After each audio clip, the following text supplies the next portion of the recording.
வணக்கம். ஒரு நிமிஷம் யோசிச்சு பாருங்க. உங்க கோட் பேஸ ஒரு பேஷண்ட் மாதிரி நினைச்சுக்கிட்டா எப்படி இருக்கும்? அதுக்கு ஒரு முழுமையான ஹெல்த் செக்அப் பண்ணி அதோட ஆரோக்கியத்தை எப்படியெல்லாம் மேம்படுத்தலாம்னு தான் நாம இப்ப பார்க்க போறோம். உங்க ப்ராஜெக்ட்ல வேலை செய்யும்போது சில சமயம் ரொம்ப ஸ்லோவா, ஒரே சிக்கலா, ஏன் ஒரு மாதிரி பாரமா கூட ஃபீல் பண்ணிருக்கீங்களா? இதுக்கெல்லாம் காரணம் என்னவா இருக்கும்? வாங்க கொஞ்சம் ஆழமா பார்க்கலாம். சரி, எந்த ஒரு நோய்க்கும் ட்ரீட்மெண்ட் ஆரம்பிக்கிறதுக்கு முன்னாடி முதல்ல நோயை சரியா கண்டுபிடிக்கணும் இல்லையா? வாங்க நம்ம மெடிக்கல் செக்கப்போட முதல் ஸ்டெப்புக்கு போலாம். இந்த டெட் கோட்னா என்னன்னு முதல்ல புரிஞ்சுக்கலாம். சிம்பிளா சொல்லணும்னா இது உங்க கோட் பேஸ்ல இருக்கிற ஒரு தேவையில்லாத குப்பை. இதுக்கு எந்த வேலையும் கிடையாது. ஆனா நம்ம இடத்தையும் நம்ம கவனத்தையும் இது எடுத்துக்கிட்டே இருக்கும். போக போக இந்த குப்பை சேர்ந்து நம்ம வேலையை மெதுவாக்கிடும். இப்போ பாருங்க, ஒரு வேரியபிள், ஒரு மெத்தட், ஏன் ஒரு முழு கிளாஸ் கூட காலப்போக்கில் அதுக்கு வேலையே இல்லாம போயிடலாம். இப்படி வழக்கொழிஞ்சு போன இந்த கோட் துண்டுகள் தான் நம்ம கோட் பேஸோட ஹெல்த்தை கெடுக்கிற முதல் அறிகுறி. ஓகே, இந்த டெட் கோடெல்லாம் எங்கிருந்து தான் வருது? நம்ம கோட் பேஸ் எப்படி நோய்வாய்ப்படுது?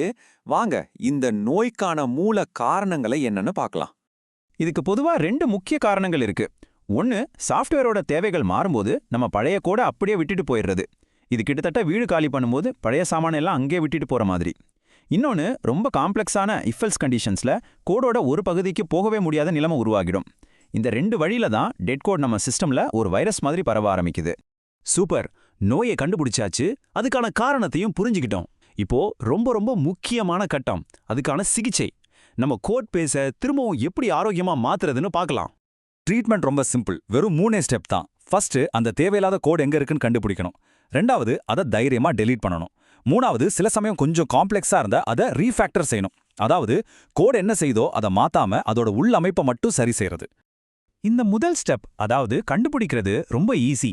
இப்போ இருக்கிற மாடர்ன் கோட் எடிட்டர்ஸ், அதாவது ஐடிஇகள், நீங்க யூஸ் பண்ணாத கோடை கிரே கலர்ல காமிக்கும், இல்லனா ஒரு வார்னிங் கொடுக்கும். இதுதான் நம்மளோட முதல் மற்றும் பெஸ்டான டூல். கண்டுபிடிச்சதுக்கு அப்புறம் அடுத்த ஸ்டெப் ரொம்ப நேரடியானது.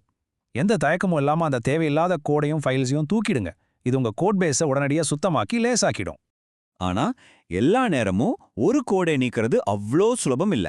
அது ஒரு சிலந்தி வலை மாதிரி மொத்த கோடோட பிணைஞ்சிருக்கலாம். இந்த மாதிரி சிக்கலான நேரத்துல தான் நமக்கு ஒரு சர்ஜரி தேவைப்படுது. அதை தான் நாம ரீஃபேக்டரிங்னு சொல்றோம். இந்த சர்ஜரிக்கு சில ஸ்பெஷல் டெக்னிக்ஸ் இருக்கு. உதாரணத்துக்கு, இன்லைன் கிளாஸ் மூலமா தேவையில்லாத கிளாஸை அது எங்க பயன்படுதோ அங்கேயே சேர்த்துடலாம்.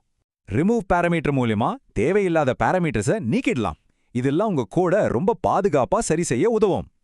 சரி, இவ்ளோ மெனக்கெட்டு இந்த ட்ரீட்மெண்ட் எல்லாம் பண்றதால நமக்கு என்ன லாபம்? ஒரு சுத்தமான ஹெல்தியான கோட் பேஸ் நமக்கு என்னென்ன நன்மைகளை கொடுக்குன்னு பார்க்கலாமா? முக்கியமா 2 பெரிய நன்மைகள் இருக்கு. ஒன்னு, உங்க கோட் பேஸோட சைஸ் குறையும். ஒரு பெரிய மூட்டையை தூக்கிட்டு போறதுக்கு பதிலா ஒரு சின்ன பேக் எடுத்துட்டு போற மாதிரி. ரெண்டாவது, அதை மெயின்டைன் பண்றது ரொம்ப ஈஸியாகிடும். இதனால உங்க நேரமும் மிச்சமாகும். எதிர்காலத்துல வரக்கூடிய டெக்னிக்கல் டெப்டும் குறையும். நீங்களே பாருங்க, டெட் கோடை நீக்கும் போது உங்க கோடோட சிக்கலான தன்மையும் அதை பராமரிக்க ஆகிற நேரமும் பயங்கரமா குறையுது. ஒரு ப்ராஜெக்டோட நீண்டகால வெற்றிக்கு இது ரொம்ப முக்கியமான விஷயம். சரி, இப்போ உங்க டர்ன். இது எல்லாம் கேட்டதுக்கு அப்புறம் உங்க சொந்த கோட் பேஸ்ல எதை முதல்ல சுத்தம் செய்ய போறீங்க? யோசிங்க, உடனே செயல்படுங்க. நீங்க செய்யற ஒரு சின்ன கிளீனிங் கூட ஒரு பெரிய மாற்றத்தை கொண்டு வரும், ஞாபகம் வச்சுக்கோங்க.